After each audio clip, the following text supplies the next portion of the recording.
I do want to switch gears and talk about things from the Florida perspective. And before we get into the Florida perspective, let me just say this. If you're a Kentucky fan who just enjoyed everything I had to say about your team and your program, I want you to understand one thing. Over the next few minutes, I'm going to be very critical of the Florida Gators, but I want you to know this is not an indictment on you.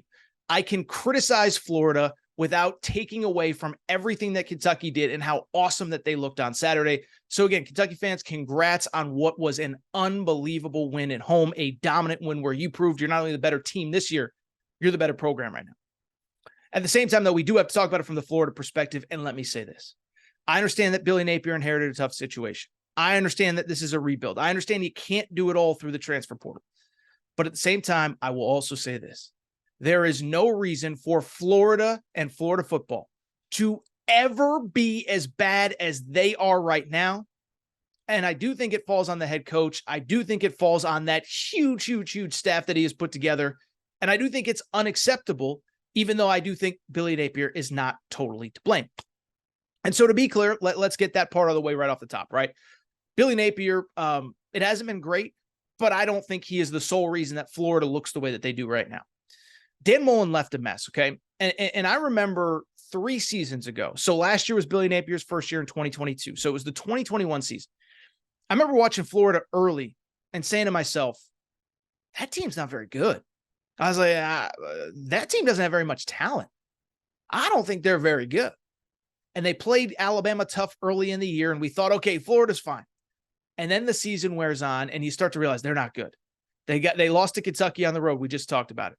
They lose to South Carolina. They lose to Missouri, and eventually Dan Mullen gets fired. And so 2 years ago, I thought it was the worst Florida team that I had ever seen. Then last year, I watched Florida, and I definitely thought that team was worse than the year before. And then in 2023, a lot of the best players off last year's team that went 6-7, lost in the Las Vegas Bowl, most of their best players were gone. Anthony Richardson was gone, the best, obviously, number 3 pick in the draft. Much of the offensive line left. Some of the best defensive players left it all. So I get that this isn't totally a Billy Napier thing. But at the same time, let's also call a spade a spade. Florida should never be this bad, period. And Florida should especially never be so bad in the transfer portal era. And when I think about Florida, this is what I keep coming back to. Billy Napier, I understand it's a process. I understand you can't do it overnight. I understand even at the places that have had great success in the transfer portal, LSU, USC, Auburn, they're all going through their own struggles right now. Okay. It's really hard to build a roster in a year or two through the portal. At the same time, Billy Napier has essentially had 4 portal cycles to get some talent in that program. Remember, he took over in December of 2021. That means he had the winter portal cycle of 2021, the spring portal cycle of 2022, where he famously said, after spring practice, we're open for business. The fall or the winter portal cycle of 2022, and then the spring cycle of 2023. That's 4 portal cycles, 2 high school recruiting classes, 1.5 if you want to say 2021 was essentially signed when he got there. And so you have now had enough time. You have now had enough time to bring in some difference makers to this program. And I don't see anywhere at Florida. Now, listen, I think they can win the 6 games that they need to get to a bowl game just with the grinded out, chew up the clock philosophy that they had against Tennessee a few weeks ago. But Florida's goal is not to get to 6-6. It's not to go to a bowl game. It is to compete at the highest level of this sport. And I just don't understand how this roster can be so bad. And if you want to blame Dan Mullen, that's fine. I understand that the best teams and the best programs, they sign the best high school players and they develop them throughout the program. I mean, even if you look at LSU right now, LSU got destroyed the other day against Ole Miss, but their wide receiver room is electric.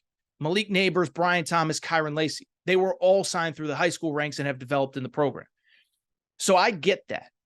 At the same time, from the Florida perspective, how do you not have talent anywhere, right?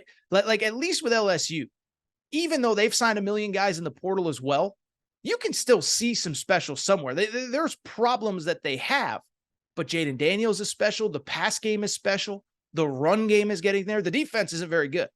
USC, it's kind of the same thing. They've signed 1 million guys through the portal. At least the pass game is good. At least the wide receivers are good. It's not just Caleb Williams. But you look at Florida, and again, it goes back to where are they special? Name me one place. They were completely outclassed. They were not the better team at essentially any position on the field on Saturday against Kentucky. I know I just said it. If you want to argue maybe Graham Mertz was a little bit better, it's because he had to be. He had to throw the ball because his offensive line couldn't block and his defensive line was getting blown up every single play from the beginning of the game till the end. When Kentucky averages 9 yards per carry against you, it means that you're not good enough on the defensive line, linebacker, or the secondary. When your safeties and corners have to make tackles, it means you're not good enough defensively. And so I look at Florida. Where are they special? I think you can argue they have two pretty good running backs in Etienne and Montrell Johnson. But Graham Mertz is not in the, top 5 or 6 SEC quarterbacks. I think, Texas A&M has 2 better quarterbacks than Graham Mertz, okay? They're not special wide receiver. Ricky Pearsall is incredible, but he really should be your number 2 or number 3. Offensive line is simply not good enough. And then the defense.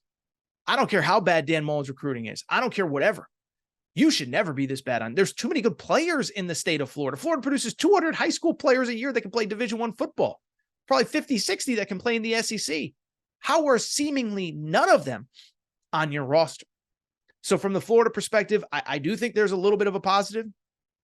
It is that, they have the number 4 high school recruiting class in the class of 2024.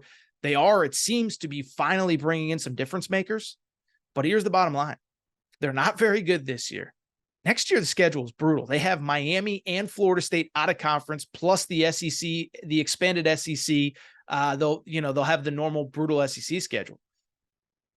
But even if you sign a great recruiting class this year, there's still going to be growing pains. They're not all going to be ready next year. They're not all going to hit even when they do. So now you're talking about 2022 was a complete wash in year 1 under Billy Napier. 2023 doesn't look much better. Now you're selling 2025 because 2024, all these guys are going to have to get ready.